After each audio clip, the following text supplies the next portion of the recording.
He smirked as she walked out of the station, tossing her report aside. "Just another woman making a fuss," he muttered. But the next day, his blood ran cold. Shelby Walker. She wasn't a victim anymore. She was his new boss. And what happened next would change everything. But let's start from the beginning.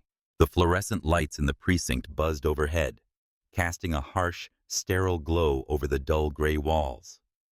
The air smelled faintly of old coffee and sweat, the kind of place where bureaucracy thrived and accountability died. Shelby Walker sat stiffly in the metal chair across from Officer Brian Calloway, her pulse hammering against her ribs. Her hands rested on the desk, fingers curled slightly, the tension running all the way up her arms. She had been in police stations before, representing clients, demanding justice, but never like this, never as a victim being dismissed. "I already told you, it was an assault," she said, her voice edged with frustration, though she forced herself to keep it steady. Calloway barely glanced at her, his smirk lazy, almost amused. He leaned back in his chair, arms crossed, like a man who knew he held all the power in the room. "Look, lady, maybe you misinterpreted the situation. A lot of folks like to play the victim these days." Shelby's fingers curled tighter. "Misinterpreted?" Her voice dropped, sharpened with controlled fury. "He grabbed me, shoved me against a wall, and threatened my life. That's assault."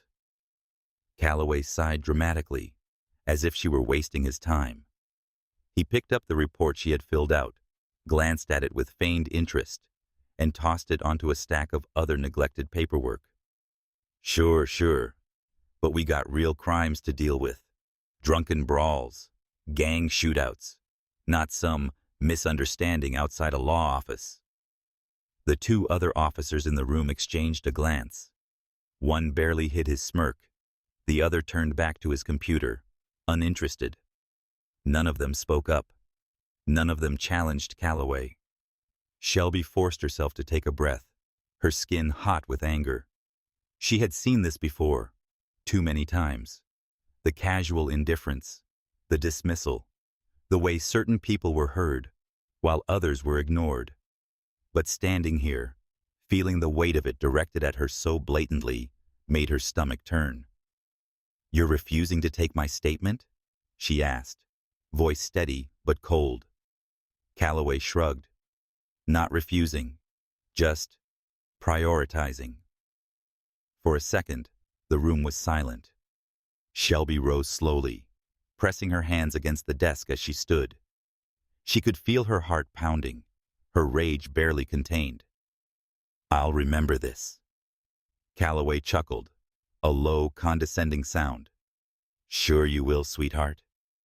Shelby stared at him for a moment longer, memorizing the smug curve of his lips, the indifference in his eyes, the way he so effortlessly dismissed her.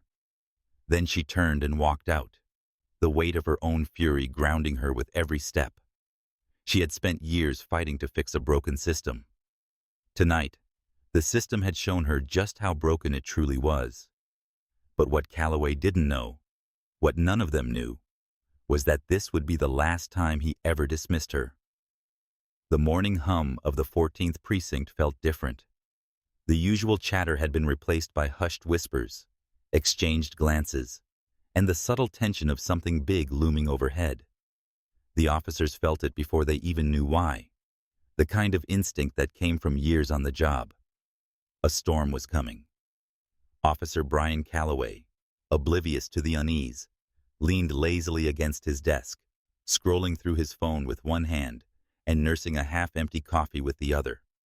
Business as usual. Until his partner Diaz nudged him sharply. "Did you see the memo?" Diaz's tone was tight, his expression unreadable. Calloway barely looked up. "What memo?" he muttered through a yawn. Diaz didn't answer right away.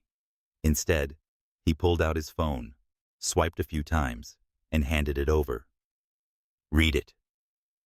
With an annoyed sigh, Calloway took the phone, eyes lazily scanning the screen. His smirk faded almost instantly. Effective immediately, Shelby Walker has been appointed as the new Deputy Commissioner of Internal Affairs. A slow, cold wave of realization crept over him. His grip on the phone tightened. "No way," he muttered under his breath. Diaz folded his arms. "Oh, it gets better," he said, lowering his voice. "She's been given full oversight of officer conduct investigations. And guess which precinct is getting a full review first?" Calloway's head snapped up. His gut twisted before the answer even left Diaz's mouth. The 14th. For the first time in years, Calloway felt something unfamiliar coil in his chest. Fear. He shot out of his chair so fast that his coffee nearly toppled over. "You gotta be kidding me!" His voice carried across the room, drawing more attention than he intended. A few officers looked up. Some exchanged wary glances, murmuring among themselves. A few seemed entertained, watching Calloway's reaction like spectators at a boxing match. Others, those who had skeletons of their own, looked just as rattled as he did. And then, as if fate had impeccable timing, the station doors swung open. The heels clicking against the tile were sharp, deliberate. The room collectively stiffened as she walked in. Shelby wasted no time. By noon, she had already held a meeting with the precinct's captain, outlining the department-wide review that would begin immediately. Every officer's conduct, every overlooked case, every dismissed complaint, everything was on the table. And Calloway? He was sweating. He had spent years dismissing people like her, laughing off their complaints, turning his back when they needed help. And now, the woman he had mocked was holding his career in her hands. At 3 p.m., his worst fear came true. "Officer Calloway," Shelby called from the open office door. He straightened his uniform and forced a grin. "Deputy Commissioner, what can I do for you?" Shelby motioned for him to step inside. He obeyed. As soon as the door clicked shut, the mask fell from his face. "Look, I think we got off on the wrong foot. You refused to take my assault statement." Her voice was level, but her eyes burned into him. Calloway swallowed. "It wasn't personal." "Not personal." She let out a quiet laugh. "Tell me, Officer Calloway, how many statements from black women have you reprioritized over the years?" Calloway didn't answer. He didn't have to. Shelby slid a file across the desk. "You have a history of misconduct complaints, excessive force, negligence, racial profiling." She leaned back in her chair. "And now, Internal Affairs is watching you very closely."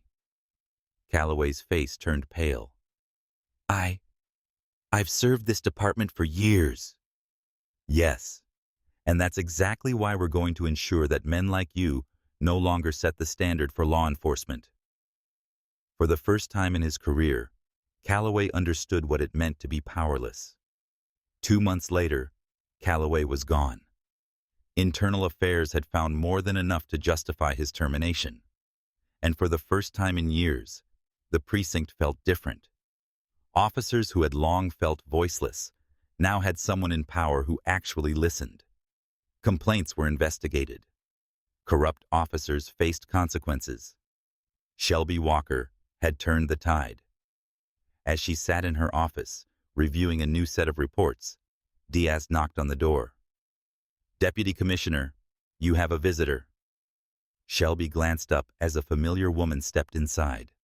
An older black woman, gripping her purse nervously. "Miss Walker," she said softly.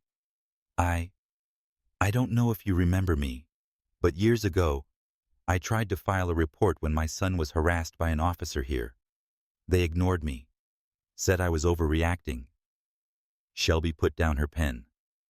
"I remember." The woman exhaled shakily. "I never thought I'd see the day when someone like you sat in that chair." Shelby smiled. "Well," she said, "you're not invisible anymore." For the first time, The woman's eyes filled with relief. Justice had finally arrived.